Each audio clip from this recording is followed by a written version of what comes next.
አእምሮ ማንቃት፣ ቆዳውን ማሳመር፣ እንደዚሁም ደግሞ ሰውነታችን ላይ ያለውን አላስፈላጊ ጮማ መቀነስ የሚፈልግ ሰው ካለ አብረን እናድርግ ልላችሁ ነው የመጣሁት። እንግዲህ እስካሁን ድረስ እኔ ማድረጋቸውን ከልምድም ምናምን የተማርኩትን ነገር እያካፈልኳችሁ ስለሆነ አሁን ይሄን እያረኩ ስለሆነ አብሮ ማድረግ የሚፈልግ ሰው ይኖራል ብዬ ነው። መጀመሪያ ላርግ አላርግ ያሳስብበት ነበር፣ ግን ይታወቃል አንድ ወይ ሁለት ሰው ይጠቅመዋል፣ ሊጠቅመው ይችላል። ስለዚህ አብረን ተጋግዘን እንድናደርግ ማለት ነው።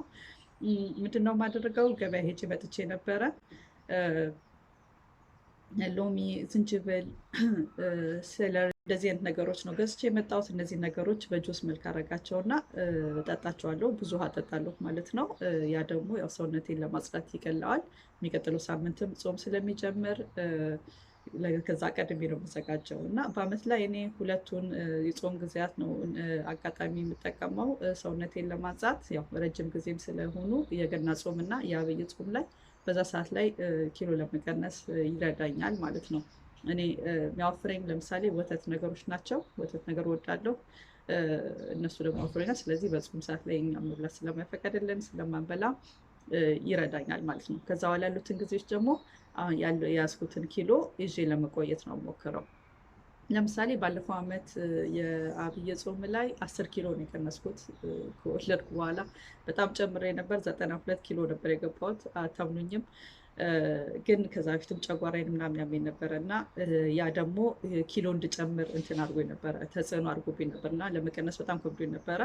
ግን ከዛ በኋላ እግዚአብሔር ይመስገን ተሽሎኛል እና ከተሻለኝ ወዲህም ረዳኝ ማለት ነው። ለመቀነስ ኪሎ ለመቀነስ ጠቅሞኛል። እና ጨጓራችሁ የሚያማችሁ ምናምን ከሆነ እንደዚህ አይነት ነገር ስትጠጡ ምናምን ሊያማችሁ ስለሚችሉ መጀመሪያ ጤናችሁን ማስተካከል አለባችሁ።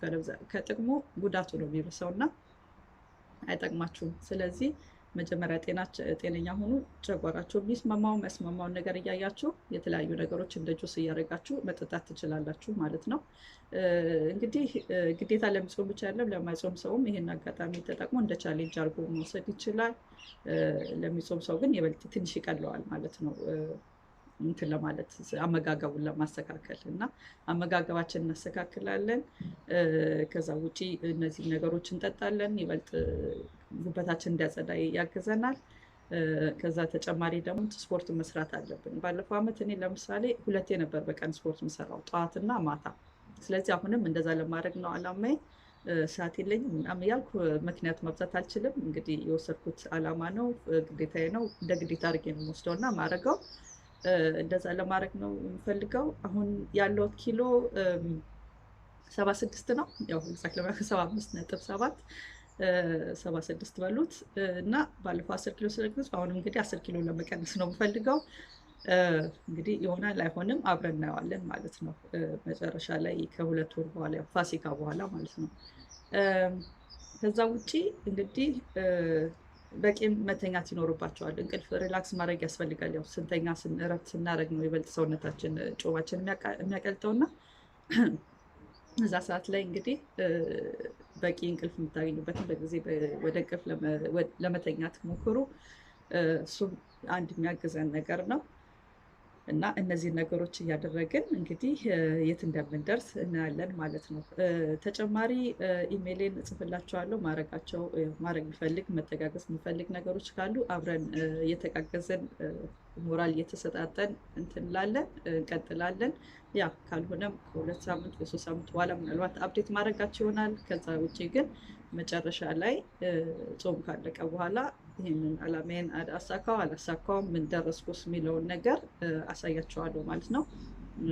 እንደዚሁም ደግሞ ጁሱን ምናምን ማየት የምትፈልጉ እንዴት እንደምጠጣ ማወቅ የምትፈልጉ ካላችሁ ወደፊት ቀስ ብላችሁ ወይ ጻፉልኝ፣ እሱንም እንነጋገርበታለን። ይህንን ነው እንግዲህ ደግሞ ጾም ሲመጣ ግዴታ ምግባችንን ይሄን አልበላ ምናምን ብቻ ሳይሆን የምግብ አድማ ማድረግ ብቻ ሳይሆን መንፈሳችንን የምናድስበት የምናጸዳበት ጊዜ ስለሆነ ከእግዚአብሔር ጋር ያለንን ግንኙነታችንን፣ ጸሎታችንን፣ ንስሐ መግባታችንን አንርሳ። ይህንንም ለማስታወስ እፈልጋለሁ። እሱም ግዴታ ያ በህይወት ውስጥ የሚያስፈልግ ነገር ስለሆነ ብዬ ስለማምን እና ከዛ በኋላ ደግሞ በአንደኛ እሱ ካደረግን በኋላ በሁለተኝነት ደግሞ ጤናችን ላይ ራሳችን ላይ እንሰራለን ማለት ነው። እንግዲህ ይሄን ይመስላል። ስለዚህ በርቱ፣ አብረን እንግዲህ እንተጋገዝ ለማለት ነው። አብረን ኪሎ እንቀንሳለን ብዬ አስባለሁ። ይህን ይዤላችሁ የመጣሁት መተኛት አትርሱ፣ ውሃ መጠጣት አትርሱ። መልካም የጾም ጊዜ የሚያርግላችሁ። ያ የሚቀጥለው ጊዜ እስከምንገናኝ ድረስ ደህና ቆዩ።